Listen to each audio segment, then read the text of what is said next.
Seja muito bem-vindo. Hoje eu quero conversar com você de uma maneira mais próxima, como quem senta ao lado de amigo e começa uma conversa importante. Ao longo de nossa caminhada, algumas pessoas chegam de uma maneira e com o tempo a relação vai se aprofundando.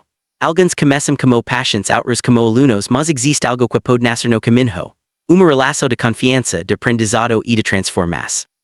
Antes de continuar, quero que você entenda uma coisa. Quando falamos sobre psicanálise, não estamos falando apenas de conceitos ou teorias. Estamos falando de olhar para dentro, de compreender aquilo que muitas vezes repetimos sem perceber e de descobrir por que determinadas dores continuam influenciando nossas escolhas. E hoje eu gostaria de conversar com você exatamente sobre isso.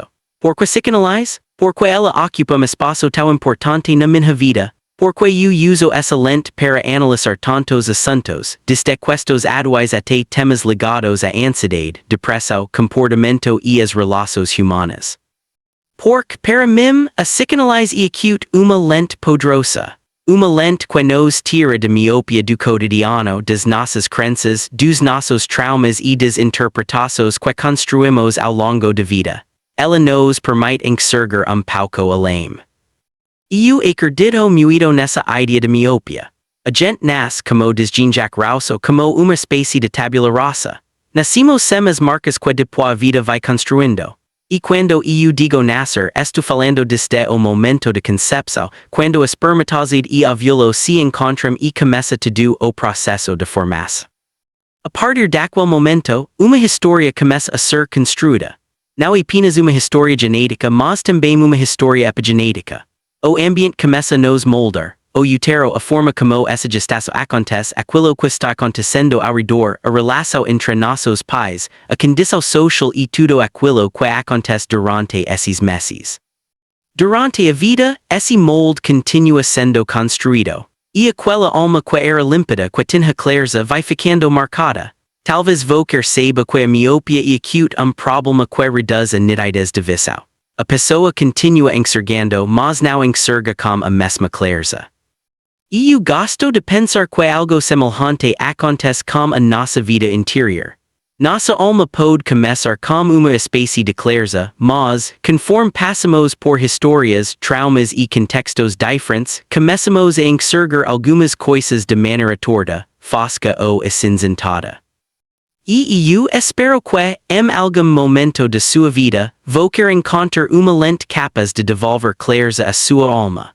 Uma lente que permita enxergar novamente com mais lucidez, leveza e compreensão, para que você possa construir futuro diferente. Para mim, essa lente é acute a psicanálise. A psicanálise é acute como uma cirurgia de miopia. Quando alguém entra com uma visão limitada e sai enxergando com clareza, existe uma surpresa diante daquilo que sempre estive ali, mas que não podia ser percebido daquela maneira. A psicanálise para mim é acute essa lupa que ler meus comportamentos, minhas dores e minhas escolhas. Ela me ajuda a compreender por que tomo determinadas decisões com meus filhos. Porque às vezes sinto culpa e percebo que essa culpa pode estar ligada à minha infância, porque tenho dificuldade em viajar e deixá-las, e porque determinadas dores nem sempre falam sobre os meus filhos, mas sobre a criança que fui e sobre aquilo que vivi. Ela também me ajuda a perceber padrões dentro do casamento, inclusive quando ainda estou presa a uma imagem de homem construída a partir da figura do meu pai. A psicanálise me ajuda a analisar a sociedade, o ambiente ao meu redor, minha carreira, minha vida e até minha procrastinação. Porque eu me saboto tanto, porque o futuro parece tão incerto em alguns momentos. Para mim, a psicanálise é acute essa lente que traz clareza. Ela me ajuda a perceber que o comentário de alguém nem sempre é acute sobre mim, mas sobre a própria pessoa. A crítica do outro não precisa se transformar em peso dentro de mim. E é acute por isso que hoje eu quero contar como a psicanálise me ajuda a compreender a mim mesma, minhas dores, meus traumas e minha própria história de vida. Eu nasci em uma família extremamente complexa. Primeiro, eu nasci em útero onde havia acabado de acontecer aborto. Minha mãe tinha perdido meu irmão na gravidez anterior. e aqui começa uma questão importante. Crianças que são geradas depois de uma perda podem crescer ambiente marcado pelo luto e pelo medo de uma nova perda. Uma gestação posterior a uma perda pode carregar muita sensibilidade, muita melancolia e muito medo. Durante 9 meses, além de bebê que está sendo gerado, também pode existir o medo de perder novamente. E ali começa minha história. Como eu disse, a gente nasce no momento do encontro entre o espermatozoide e o óvulo. Depois somos paridos. Mas naquele primeiro momento eu já estava sendo formada dentro de útero que havia acabado de perder alguém que certamente havia sido muito amado. Então começam as primeiras marcas. Percebe o que eu te falei no início. Nossa alma é acute pura, límpida e capaz de enxergar com clareza, mas nossa história começa a moldá-la. Depois disso, minha mãe engravidou quando já tinha 6 filhos. Eu era a sétima de uma família de 6 filhos. Não havia mais condições. Meu pai já tinha dificuldade para manter aquela família. Já era difícil criar 6 filhos. Quando minha mãe contou sobre a nova gravidez, houve uma grande decepção e uma grande tristeza por parte do meu pai. Inclusive, ele chegou a cogitar a possibilidade de não levar aquela gravidez adiante. Agora, imagine uma criança sendo gestada útero onde existe a sensação de que ela não é acute desejada. Foi preciso muito trabalho para elaborar essa experiência. E acute importante dizer que a culpa não era dos meus pais. Eles deram aquilo que tinham. A psicanálise me ajudou a compreender que meu pai, como 7 filhos, tinha medo. Medo de não conseguir dar conta, medo de os filhos passarem fome, medo de não conseguir oferecer dignidade, educação e condições melhores. Foi através de muitos anos de terapia que consegui compreender isso, deixar de culpar meus pais e superar essa dor. Percebe como a terapia pode ajudar a compreender uma história que começa muito antes de nós termos consciência dela. Talvez a sua história não seja tão dolorosa e tudo bem, cada pessoa tem uma história, mas a nossa vida vai sendo moldada. Depois eu nasci e, uma conversa que tive recentemente, uma colega psicanalista falou sobre os primeiros meses de vida e sobre a importância da presença materna. Aquilo mexeu profundamente comigo porque me lembrei de que, nos meus primeiros meses, eu não tive minha mãe ao meu lado. Quando eu nasci por ter sido parto muito complexo, minha mãe ficou 4 meses na UTI. Então qualquer pode imaginar como aquela experiência foi sendo registrada dentro de mim e como uma sensação do abandono pode ter participado da formação de minha história. Hoje eu consigo compreender por que muitas vezes tenho dificuldade de deixar meus filhos. Consigo compreender a culpa que sinto quando viajo, mesmo quando eles já são adultos ou jovens. Isso não significa que exista abandono deles. Tem relação com o meu próprio abandono. Isso ainda dói. Não mais emociona. E acute justamente isso que a psicanálise me ajudou a compreender. Ela me salvou de viver culpada e de transformar meus filhos em uma tentativa permanente de compensar a dor de criança que não tive a mim durante aqueles primeiros meses. Com terapia e análise, consigo compreender que aquele abandono não pertence aos meus filhos. Consigo ser presente na vida deles, mesmo quando não estou com eles durante todo o tempo que gostaria. E consigo compreender que não preciso carregar essa culpa. Percebe como, a partir de psicanálise, a gente vai elaborando e resolvendo nossas questões durante a vida. E existe algo que considero ainda mais bonito. Dores podem virar cicatrizes. Cicatrizes não desaparecem completamente. Elas contêm que ali existiu corte, mas também mostram que aquele corte já não causa a mesma dor. A psicanálise talvez não elimine seus traumas ou apague sua história, mas pode ajudar a cicatrizar. Eu costumo pensar que a cicatriz é acute uma das marcas mais bonitas que podemos carregar porque ela fala sobre nossa história. A A psychanalyze now apaga aquilo que vivimos. Ela nos ajuda a olhar para aquilo que vivimos sem permanecer presos à dor. Ela nos ajuda a ressignificar e a impedir que a próxima geração se torne escrava das nossas próprias dores. E acute muito interessante quando passamos pela vida analisando nossa própria história. Hoje eu estou aqui para me expor diante de vocês. E faço isso porque acredito que existe a possibilidade de dar próximo passo.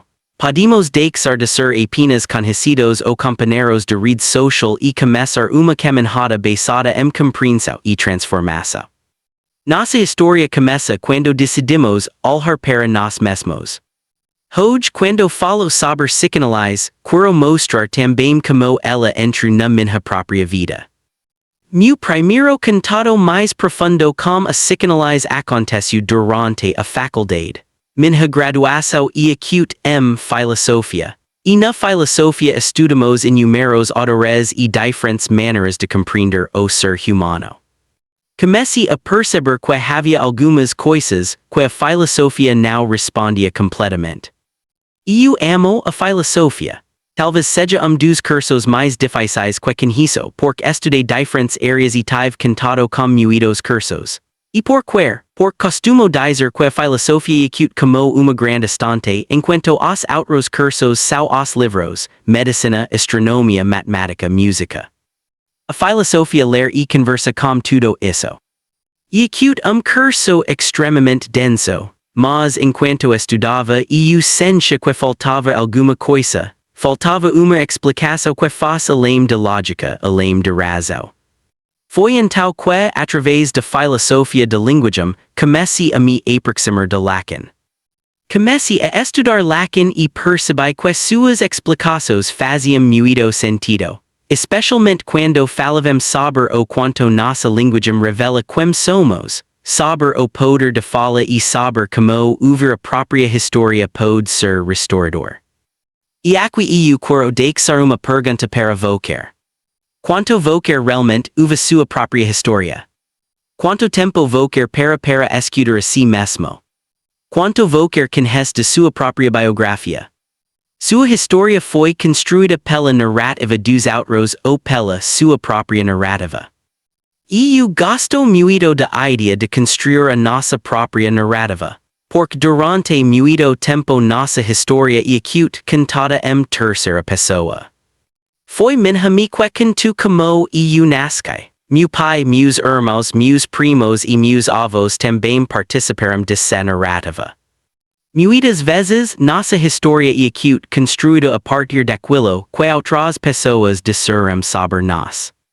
A psychanalyse nos ensina a construir nossa história a partir de nossa própria narrativa. Qual e acute a história que vocês gostaria que fosse contada a seu respeito?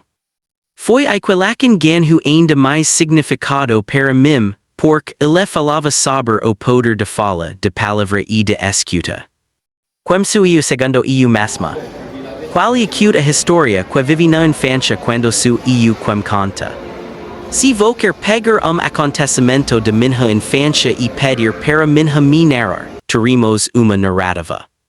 Se vocês pedir para que eu narre o mesmo acontecimento, a narrativa provavelmente será outra. Esse acute dos poderes de psychanalyse. Dar voz ao sujeito. Permitir que o sujeito fale sobre si mesmo. Permitir que fale sobre sua história e conte onde do, onde machucou e aquilo que não foi bom. A partir do momento em que eu conto, eu me ouço. E quando me ouço, começo a me reconstruir. Por isso, a psychanalyse entrou na minha vida como uma história muito bonita. A filosofia já havia despertado minha paixão pelo ser humano, mas com a psychanalyse, muitas coisas começaram a fazer sentido. Tudo aquilo que eu havia aprendido na filosofia, que me oferecia enorme repertório sobre o ser humano, começou a se encaixar. E acute como se a psychanalyse trouxesse a cola. Imagine montar quebra-cabeça enorme. Ele está bonito, todas as peças estão no lugar, mas vocês não conseguem levantá-lo porque as peças podem se soltar. Intau vocer coloca o quebrcabsa uma moldura e passa cola saber ele. Agora ele pode ser colocado na parede. Agora ele pode ser transportado. Foi isso que aconteceu comigo. A psicanálise começou a dar sentido a tudo aquilo que eu havia estudado até então. E que por isso que gosto tanto de lá. Até aquele momento eu era uma estudante de psicanálise. A partir dali, passei a ser uma pessoa que experimentava a psicanálise na própria vida. Passei a experimentar suas transformações e aquilo que ela pode fazer de mais profundo ser humano. Quero destacar três fatos muito importantes de minha vida. E talvez seja justamente aqui que a psicanálise deixa de ser apenas conhecimento e passa a ser uma experiência. A primeira situação foi quando deixei de ser apenas estudante e passei a perceber, na prática, como a psicanálise poderia me ajudar. Como eu disse, a psicanálise me ajudou a não me perder dentro das minhas próprias dores. Minha filha adoeceu aos 6 anos. Ela teve uma pneumonia gravíssima e foi para a UTI. A situação era muito séria e os médicos diziam que havia pouco tempo. Naquele momento, entrei encantado com tudo aquilo que havia estudado, com meu desespero, meu abandono e minhas próprias dores. Se eu não tivesse conhecimento sobre psicanálise, poderia ter misturado minha dor com a dor de minha filha. Mas naquele momento, quem precisava daquele momento não era a crença que existe dentro de mim. A crença que havia vivido a experiência de ter a minha UTI precisava ficar suspensão. Naquele momento, quem estava na UTI era minha filha. Eu precisava separar essas dores para que ela pudesse ter força para lutar pela própria vida. E que isso que a psicanálise pode fazer. Ela ajuda a não misturar nossas dores. Naquele momento, minha filha precisava de uma me estável, de terreno seguro para que pudesse lutar pela própria vida. Não era hora de colocar minhas dores naquela situação. Ali precisava aparecer a mulher e a mim que eu precisava ser. Como dizia Winnicott, precisava aparecer uma me suficientemente boa. Sem terapia, análise e compreensão daquele cenário, eu poderia ter sucumbido. A dor de lá era física, mas a minha dor também era profunda. Não existe dor simples quando vimos alguém que amamos passando por uma situação tão grave. Por isso é tão importante entrar encantado com nossa história. Quem é vocer? Quem é a crença que grita dentro de vocer? Quando vocer educa seus filhos, quem está falando?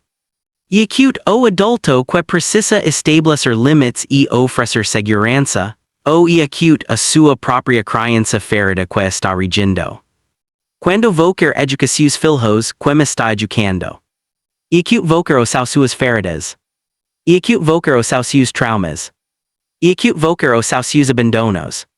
E vocer o aquilo que seus pais fizeram ou deixaram de fazer com vocer.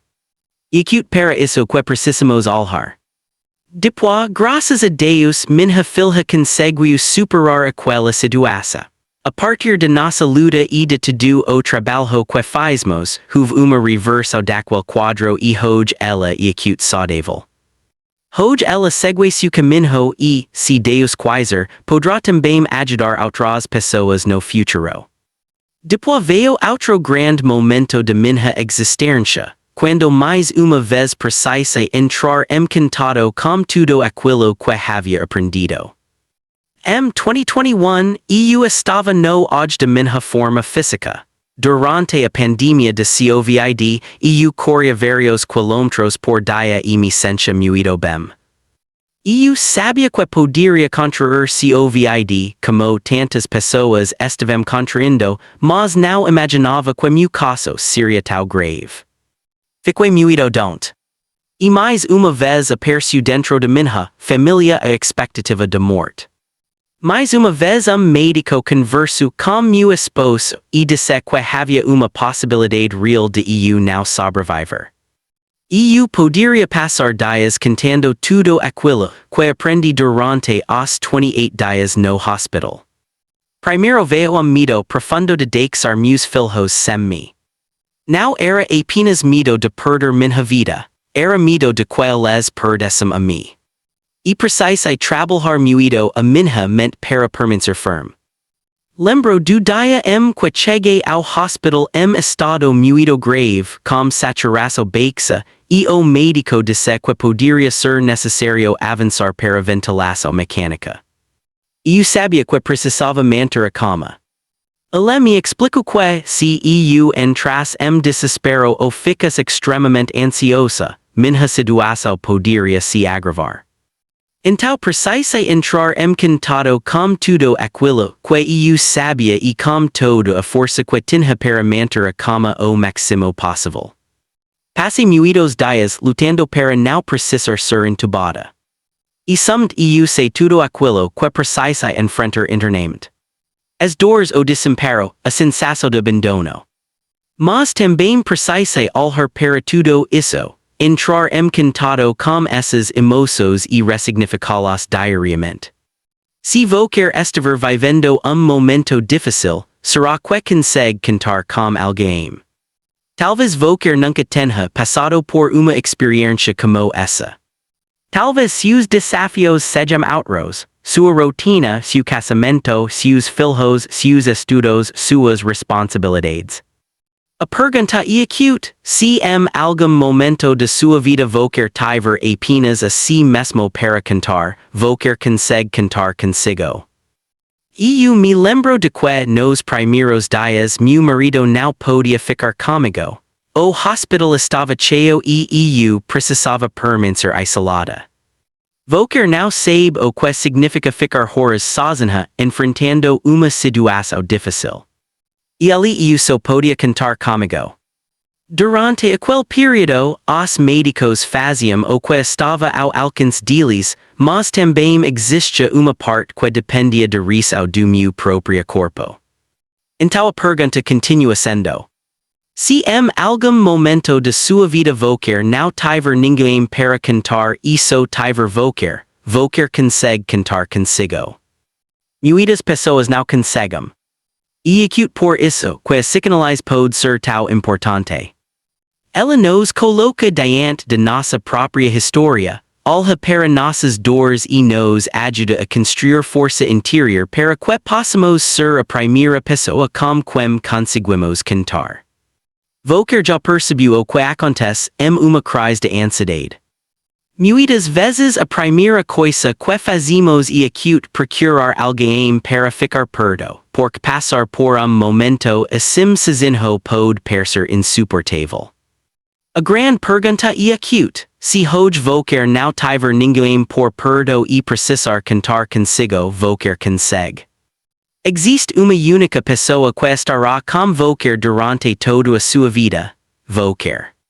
Por isso, cuide-se para que possa cantar consigo todos os dias. Nós precisamos construir dentro de nós lugar seguro. Mas isso não acontece por acaso. Acontece através de trabalho profundo de olhar para a própria história, compreender nossas dores, ressignificar experiências e fazer as pazes com quem somos.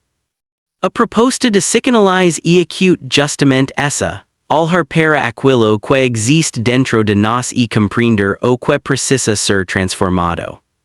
Não se trata apenas de motivação. E acute trabalho profundo de compreensão, de técnicas, de reflexão e de ferramentas que permitem olhar para aquilo que existe de bom e de difícil dentro de nós. Para que depois de todo esse processo, você possa dizer: eu tenho alguém com quem cantar. E esse alguém sou eu. Minha história começa a partir daqui. Eu gosto muito de algumas passagens bíblicas e existe uma história que considero muito significativa. Jesus encontra uma mulher que estava sendo julgada por outras pessoas. Enquanto todos apontavam para ela se aproxima, senta e cria espaço para que ela fale. Para mim, existe algo profundamente simbólico nessa cena. Pork a psychanalyse também trabalha com a possibilidade de falar, sur ouvido e reconstruir a própria história. A palavra pode abrir caminhos. Ouvir si mesmo pode transformar. Reconstruir sua biografia a partir de sua própria narrativa e acute diferente de viver apenas com aquilo que disseremos sobre vocar. Psychanalyse e acute reconstruir sua história a partir de sua própria narrativa. Não apenas daquilo que sua me disse que vocar era. Não apenas daquilo que seu pai disse. Não apenas das críticas de professores, parceiros ou pessoas que passaram pela sua vida. E acute construir uma compreensão sobre como vocar e acute. Jesus olha para aquela mulher e faz uma pergunta. E a psychanalyse também e acute feita de perguntas. Perguntas que permitem ao sujeito construir sua própria narrativa. O passado importa, mas ele não precisa ser sua moradia. O passado e acute referência. Não acute morada. Lugar de moradia e acute o presente. E existe ainda uma terceira situação, que percebi como a psychanalyse me ajudou a não me perder dentro de mim mesma. Eu vivi uma crise muito séria no meu casamento. E quem nunca passou por momento, que considero seriamente a possibilidade de uma separação. E eu projetava no meu marido expectativas que, na verdade, estavam relacionadas a coisas que eu deveria ter recebido do meu pai e de minha própria história. Minhas carências foram crescendo. Elas se transformaram em abismo entre duas pessoas. Percha que não havia outra, cedo além de cada seguir seu caminho. Mas foi através da psychanalyse, do meu tempo de terapia e do trabalho que intensifiquei naquele período que consegui compreender algo importante. Minhas dores não pertencem ao meu casamento. Minhas dores eram minhas. Meu casamento realmente precisava de algumas restaurações, mas minhas carências tinham muito mais relação comigo do que com a história que estávamos vivendo juntos. E mais uma vez a psychanalyse me ajudou a não desistir de uma história que ainda tinha muito para oferecer. Uma família que tinha a possibilidade de continuar caminhando junta e construir futuro diferente. E acute isso que estamos fazendo. Porque estou contando tudo isso. Porque quero que vocar entenda que psychanalyse e acute transformação de vida. E acute mapa.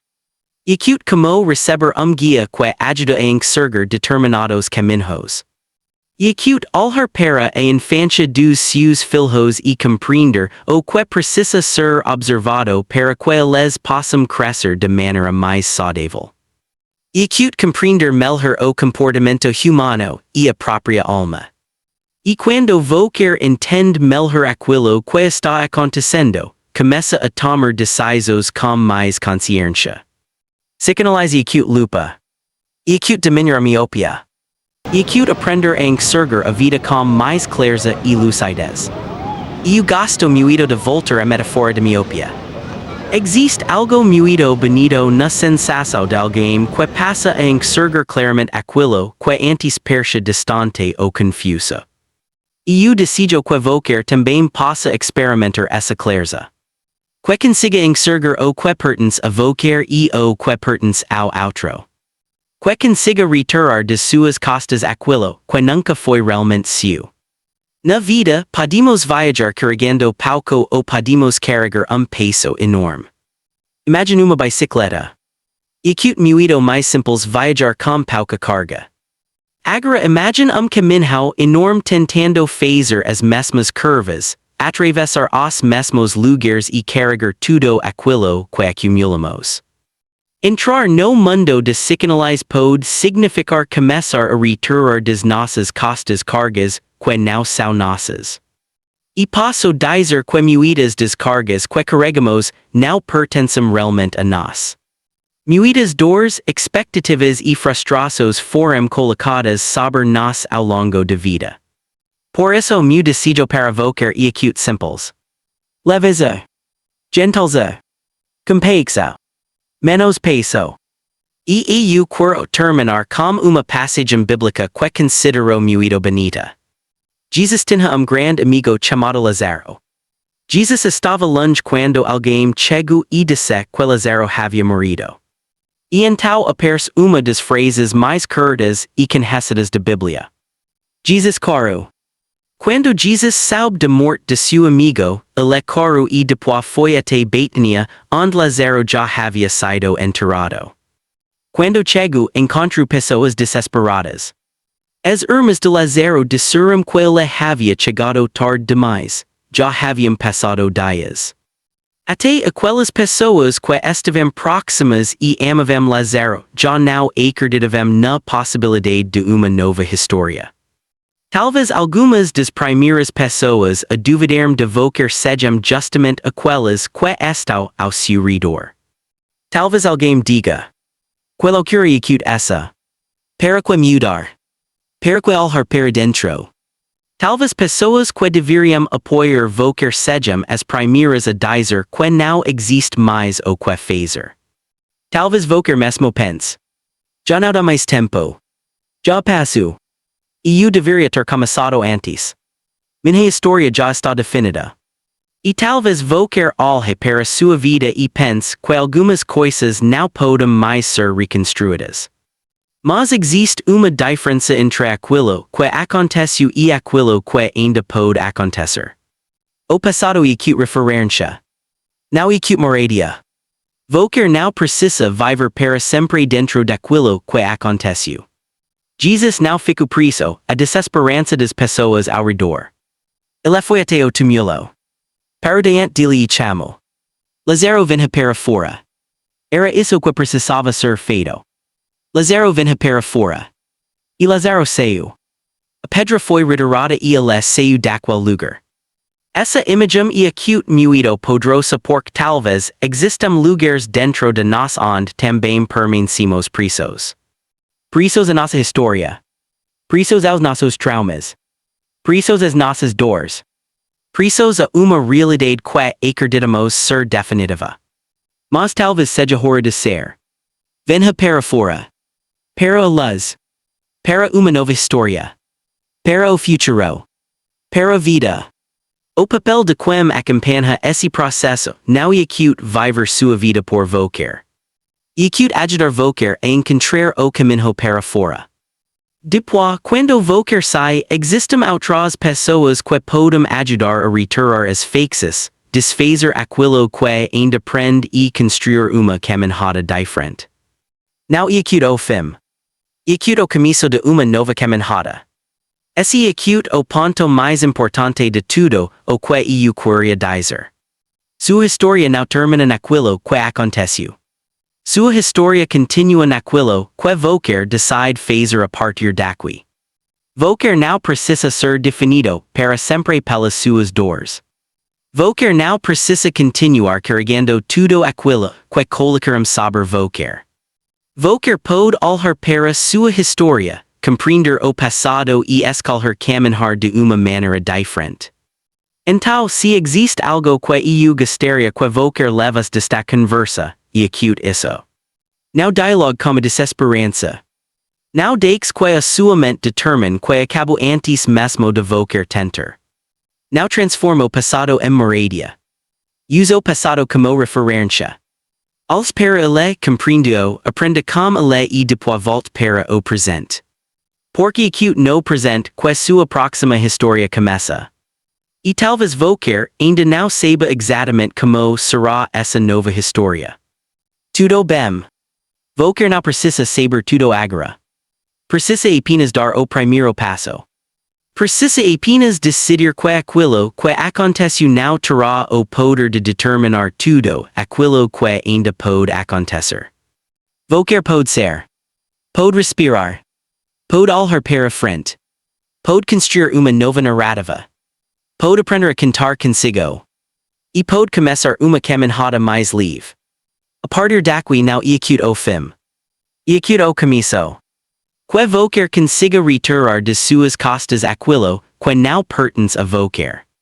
Que consiga olhar para suas cicatrizes sem precisar voltar a sentir a dor que as criou. Que consiga compreender sua história sem permanecer preso nela.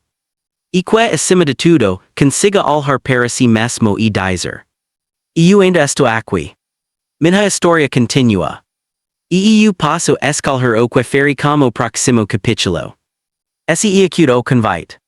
Não para esquecer o passado, mas para parar de morar nele. Não para apagar suas dores, mas para transformá-las em compreensão. Não para fingir que nada aconteceu, mas para permitir que aquilo que aconteceu deixe de controlar tudo aquilo que ainda vai acontecer. A sua história continua. E talvez o próximo capítulo seja justamente aquele que você ainda não tive coragem de escrever. Então venha para fora. Saia daquilo que te prende. Deixe para trás aquilo que já cumpriu seu papel. Olhe para o futuro. E comece novamente. A partir de agora, a história pode continuar.